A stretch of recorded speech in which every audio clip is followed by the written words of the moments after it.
Alright,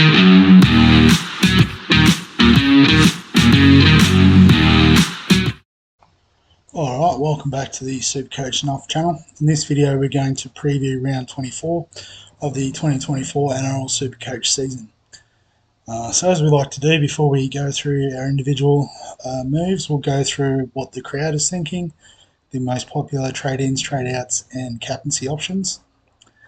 So having a look this week at the most popular trade-in, we've got Zach Lomax.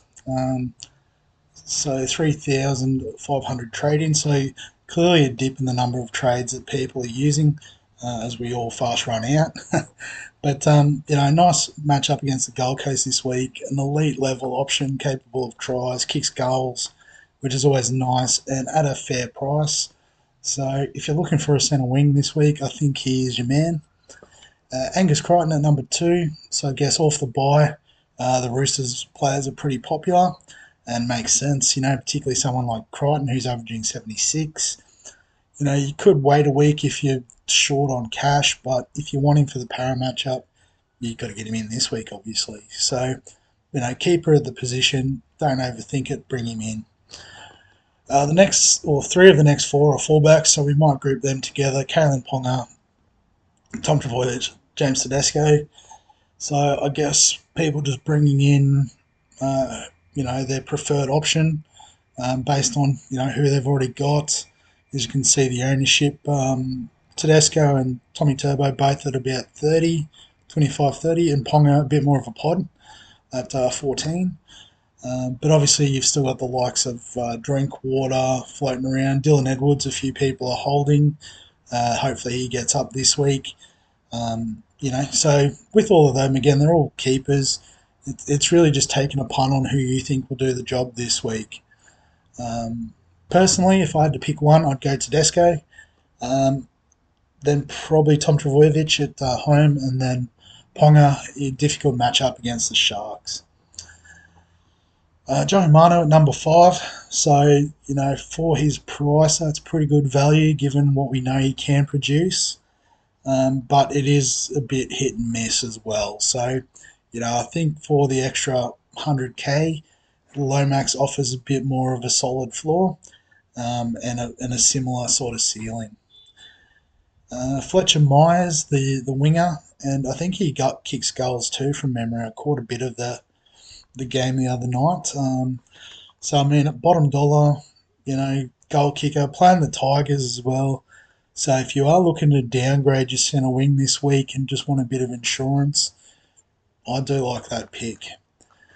Sammy Walker coming off the bye. I guess obviously you've got Nathan Cleary, so who's your second halfback?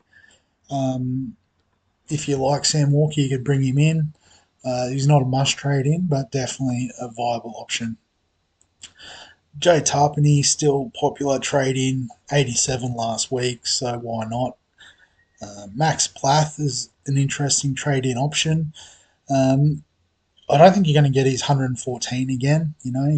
If you're trading him in for that sort of score, you might be disappointed. If you're looking for a 64, it's probably more reliable as a metric. Matt Burton, Brian Tyree, not in the top 10, but I think both good options. I think for the cheaper price and the flexibility, I prefer Burto over Sam Walker. But, I think, Walker does have that little bit extra in terms of the upside, just given that all the attacking stuff really does seem to flow through him, whereas Burton and Sexton, it's becoming a bit more 50-50. And Tyre, obviously, if you've got the 740, I think bring him in. He even against the matchup against Melbourne, he's still got that real solid base, and he just needs to get a try, and he'll be close to that 109 mark again. On the trade outs, if we flip the script, Reece Walsh, so out injured, so obviously makes sense. Payne Haas, yet if you've still got him, get rid of him. I'm pretty sure he's done for the year. Scotty Drinkwater, if you've got him, he's worth holding. I'm pretty sure he is the number 1 point scorer in the game. If we just do a little diversion, round 23 summary.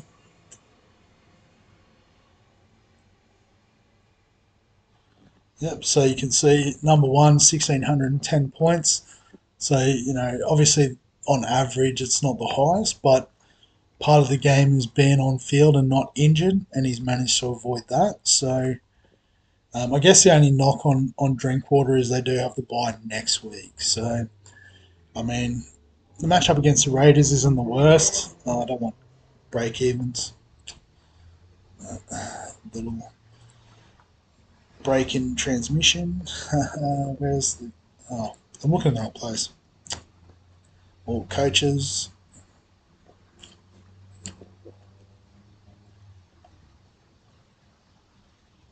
Um, ownership. Flip it. So it's worst to first. So yeah, so Drinkwater at 3, I can understand, but compared to some of the other matchups, I don't think his is too bad this week. Greg Marzhew, I guess averaging 53 this year, just hasn't been his best that we've seen the last couple of seasons, but does have that ability to break out. And saying that, I did say I didn't rate Ponga's matchup against the Sharks, so that would stand the reason here with Marzhew. Nane, Mulatalo both injured, so that's fine. Jerome Hughes is an interesting one. I guess with Munster back and playing Penrith this week, a few people are off him.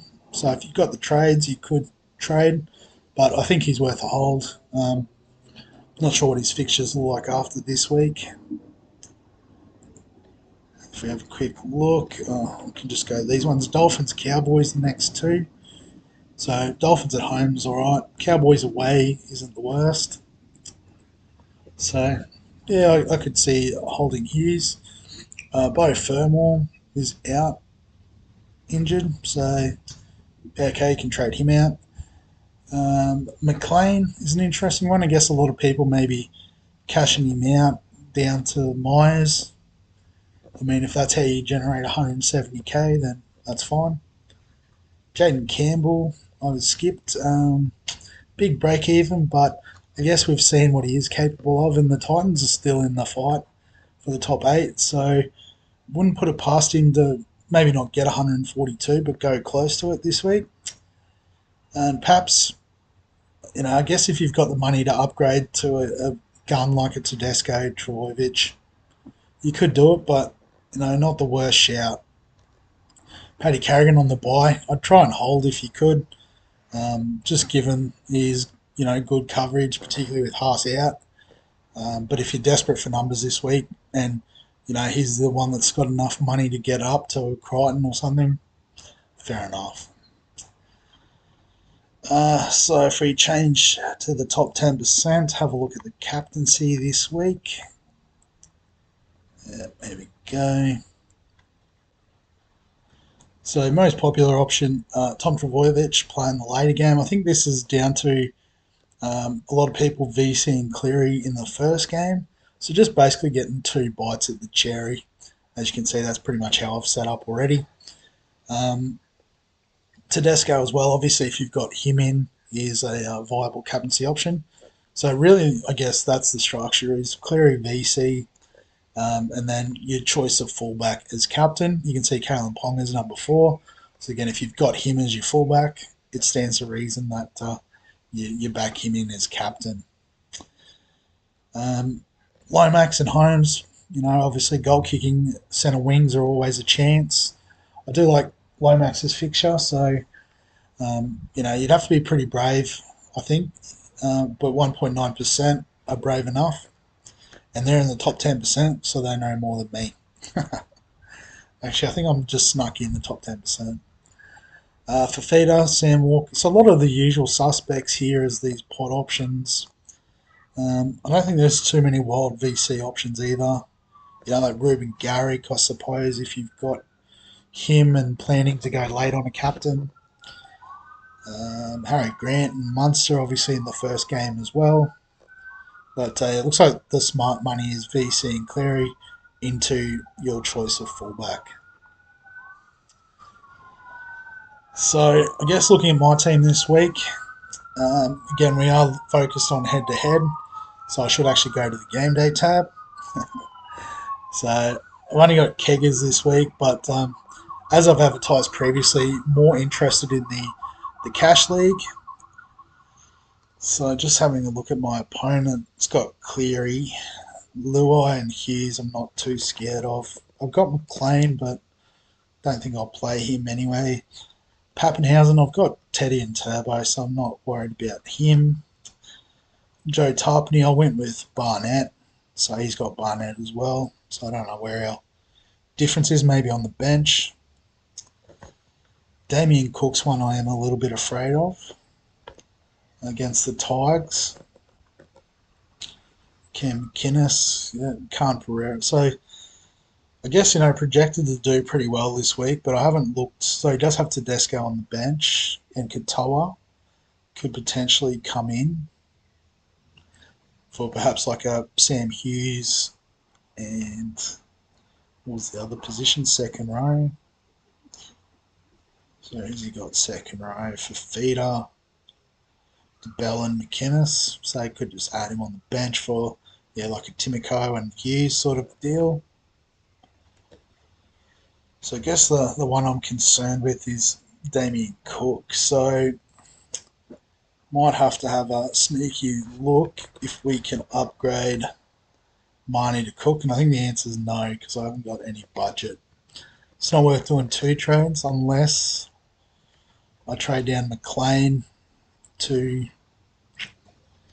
Myers and then use the cash to upgrade to Cook. But that does leave me with 1 trade with, I guess, 2 rounds of the head-to-head to go. So I think I'm going to hold fat this week. I don't need to play a second hooker. I've got enough cover on my bench that I'm comfortable with. And Cleary into Tommy Turbo is my play for captain this week. So I'm just going to leave it as is and put it in the hands of the SuperCoach guides. So as always, if you've got any questions, comments, thoughts, feel free to add them below this video. If you're like me and fast running out of trades or have run out of trades and are looking for some fun activities to fill your time, we do have the FPL is kicking off this weekend. I'm going to record the game week 1 team very soon. NFL Dream Team's opened as well, so if you're not interested in the full NFL drafting, but would like to have a crack at an NFL Supercoach style game, get on the link for Sports Deck Dream Team and get involved with that. But yeah, if you enjoy the Supercoach content, remember to give the video a like, subscribe for all that content that I've just rattled through on the channel, and other than that, I'll catch you in the next one.